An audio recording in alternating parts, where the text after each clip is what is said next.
here's a prediction for you in the chat. So he's going to play a montage of clips of black people saying things. Mm-hmm. Oh, no. Do you think that any of the things they ask for are going to be like some tangible legislative thing that can happen? Mm-hmm. Like, we want this specific law passed, you know? Oh, no. Do you think that that's going to be what any of the people in the clip are going to say? Or do you think it's going to be a bunch of vague, nebulous, you know, I'm going to go hokey pokey? I'm going with vague, nebulous nonsense. Okay. Well, maybe he's trying to, obviously, this is the thing. This is why it seems so dishonest, because he is really trying to paint a narrative here that just doesn't exist. Right. In my estimation, I mean, obviously, I try to take in both sides of the media, so. Okay, white people, ears to hear. This is the harsh reality for Black people in America today, that we are expected to participate in democracy while receiving conditional citizenship in return. When zip code determines. Okay. Conditional citizenship, huh? I don't know what the fuck that means. Yeah, I don't either. Now, I assume she said something, John, but you literally cut off someone in the middle of their sentence, so they said effectively nothing. Yeah.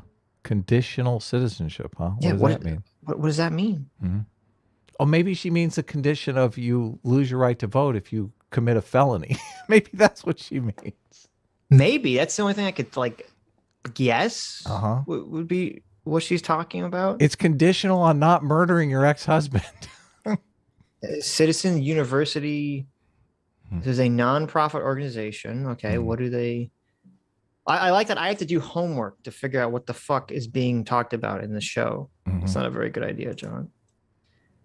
That we are. Oh, are you going to look into it? Oh, no. So if you go to Citizens University and you click on the Our Task thing at the top. Oh, no. It says, countering a culture of hyper-individualism. Oh, no. Is the number one thing they're against. Oh, okay. Oh, no. Right. That's a little sussy-wussy. So evidently somebody wants to speak for all of black people and wants Jon Stewart to speak for all of white people, so I don't get a say in things. American life today is marked by hyper-individualism. I don't think that's even remotely true.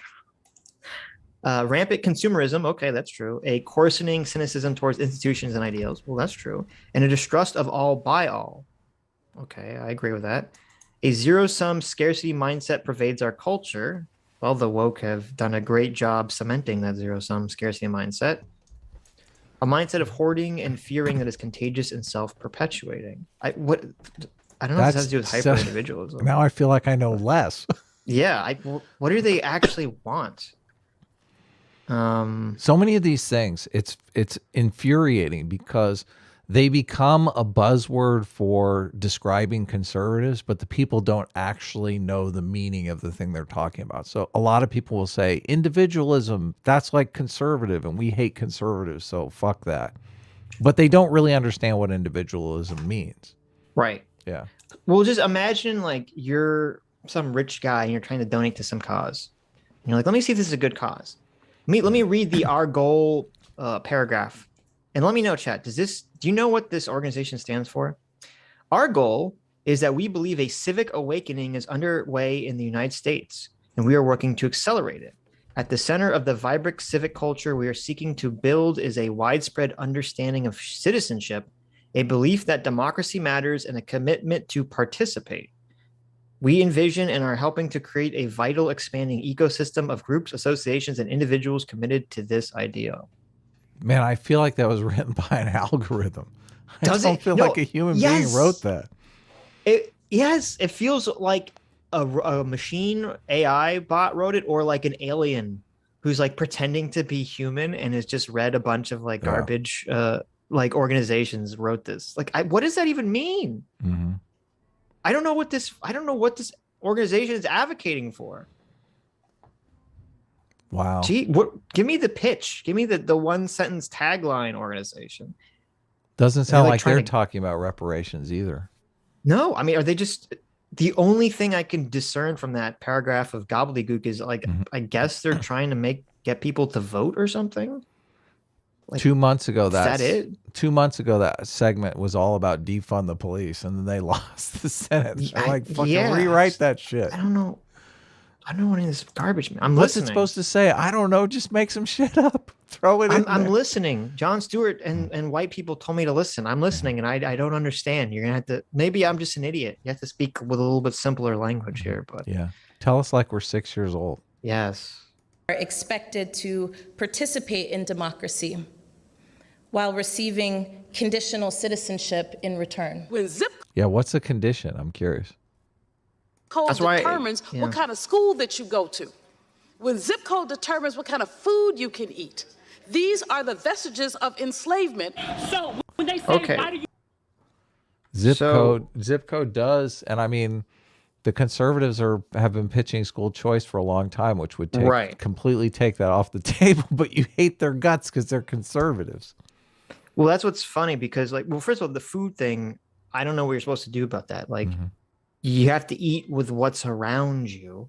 Like, I don't know what anyone's supposed to do about that.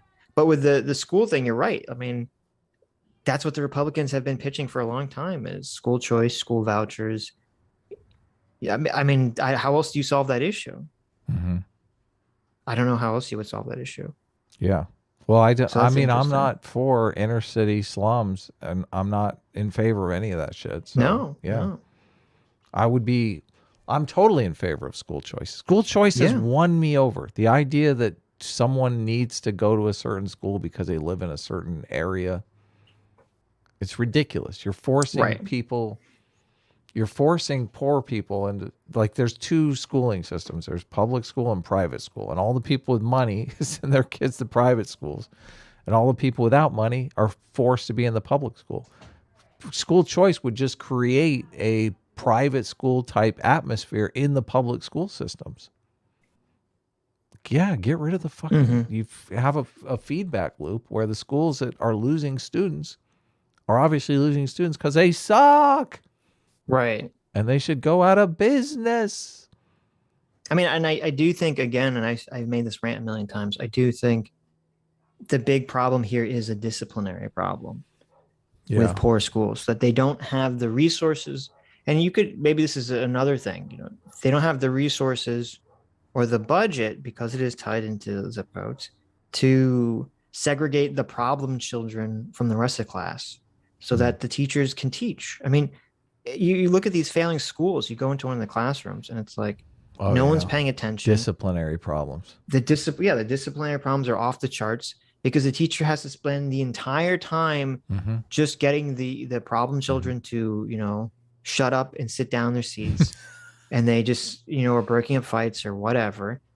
And then there's like this weird system where the principals basically incentivize the teachers to just give everyone D's, because if they give them F's, then they just repeat the grade again. And then they get a call from the county that's like, why are you failing students? You must be failing as a principal or as a teacher. Right. And the shit just flows downhill that way. Yeah. They're set up for failure, basically. They are. Well, that's why I get really upset when I understand that the teachers union right now sucks, and that's fine. But I get upset when I watch movies like Waiting for Superman and all this stuff that just blames all the teachers, because it's like the system in a lot of these states are set up to basically grind teachers into a pulp and then shit them out. Yeah. Because the system is just designed so poorly.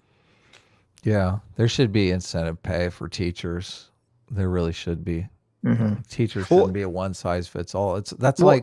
Like think of like actors. There's such a wide range in the ability and popularity of actors. Could you imagine a system where actors just make the same amount of money? All actors make the same amount of money? That's ridiculous. Right. But, and also, well, I mean, you get paid more for teachers depending on how long you've been working. Which is a terrible metric. You should be able to go in as LeBron James, the fucking LeBron James of teaching. Well, I don't know if it should just be on how well you do, because that's part of the problem right now, is that the incentives for teachers is backwards, because they send all the new teachers who don't have power to get better jobs to the problem schools. You're right. Okay. And so these are the most, unexperienced group. And all they want to do is they just want to like survive in that school long enough to get a better job at a better school. Yeah. Basically. There's no incentive at all in the system for teachers to have, good public schools, or for, anyone to have good public schools in bad areas. Yeah. Or poor areas, I guess I should say.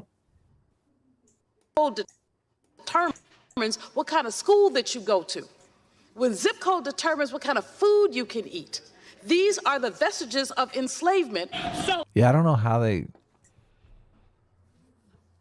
I mean, I don't know how they make the causal connection, but as that's the vestiges of enslavement. But well, this is the problem: is that even when I don't know who this lady is. Did it say? I don't know. I'm assuming she's in some government somewhere. Right. Even when she's bringing some tangible problem that I would agree with, it's phrased in like as if it's intentional. Because that's when, if you say this is the vestiges of enslavement, is that what it means? Is that this was intentionally created? The system was created this way to keep Black people down, or she just mean like it's just a holdover from that? I don't know what she means by that, but we here at Sitch Adam like to solve problems. So in order to do that, we have to figure out what the problem is first. Well, wouldn't it have been better? Now, I don't know if this is a longer show on Apple TV. Maybe it is, but wouldn't it have been better for Jon Stewart? He's mocking the news for doing nothing and saying that we need to listen to what Black people are saying. And then you play a bunch of out of context clips where they just say a bunch of vague things. Yeah. Like, how does this help anyone? What does this mean? It's white supremacy. It's just obviously what he's participating in white supremacy. Jon Stewart is. We're not. We would never do that. Yeah. Unless it's perfectionism, then okay. Guilty. And this is what this clip he's about to play is so bafflingly stupid. This one? Yes, that I'm shocked that they chose this. The I can't breathe. Yeah. When zip code determines what kind of school that you go to. When zip code determines what kind of food you can eat. These are the vestiges of enslavement. So when they say, why do you burn down the community? Why do you burn down your own neighborhood? It's not ours. We don't own anything. It's amazing. Yeah, that's a tough one because obviously. So you're saying there are no people in the community that own their own home? She's saying that no one owns their own home, owns the stores or the shops. So first of all, we know is not true. We saw many, many videos after Black Lives Matter riots with Black owners crying and just completely destroyed that, like, they were, there was that one guy. Was it? Yeah. There's that one guy who was just like, I worked hard. I participated in the system. I did everything I was supposed to do. And you've just taken all of this from me. Right. For nothing. Like, I'm not a police officer. I support Black Lives Matter. I didn't kill George Floyd. And you just took this from me for no reason, just because you're angry. So first of all, that's completely untrue. And then secondly, even for the stores and homes and apartment complexes that are not owned by Black people, they're not owned by local people in the community, it doesn't matter. And this is what kind of disgusts me when, people say, look at the science, look at the science, look at the facts. If you look at the science, you look at the facts, every time there's a major riot in an area, that area is fucked economically for like 20, 30, 40, 50 years. Yeah. Because when you have a major riot and everything gets burned down, who the fuck? Rights. Yeah. If there's no respect for property rights, why would any capital investor want to open a shop in that neighborhood or that area? Yeah. Why would Target want to open a Target store in that area when the Target gets looted and burned down to the ground? Yeah, the property values just completely plummet. All of a sudden, people are upside down on their mortgage. Right. But then no one wants to open businesses there. Yeah. I mean, you talk about food deserts, like, and that's what's kind of ironic. The woman in the previous clip, she's saying that, there's no food that we can eat in this area. It's like, okay, but what the response is made it worse. You're making it so much worse. And then you have the couple people that bring this up, like what was that guy's name? David Shore, right? Mm-hmm. Who was like, listen, rioting not only causes Republicans to win elections, but also causes massive economic harm to the community for decades that doesn't really fix itself. Mm-hmm. When he brings it up, he gets fired. Yeah. So this is the like Jon, if you want to be helpful, if you want to actually be helpful, okay, you can't just hold up the mirror and say white people bad. I get it. White people done a lot of bad things, okay? Their ancestors have done a lot of bad things. I understand, okay? That doesn't help solve the fucking problem, does it? You just say, no, shame on white people. Stroke your finger, say shame, bad white people. What does that accomplish? Is there anything tangible that's going to come out of that? Or you have to say, well, there's these hard problems, very difficult problems that people don't want to talk about. They're not allowed to talk about. It's the third rail in politics to touch these bars. Unless you're on the right, then you can talk about it all you want. But the mainstream media can't talk about it.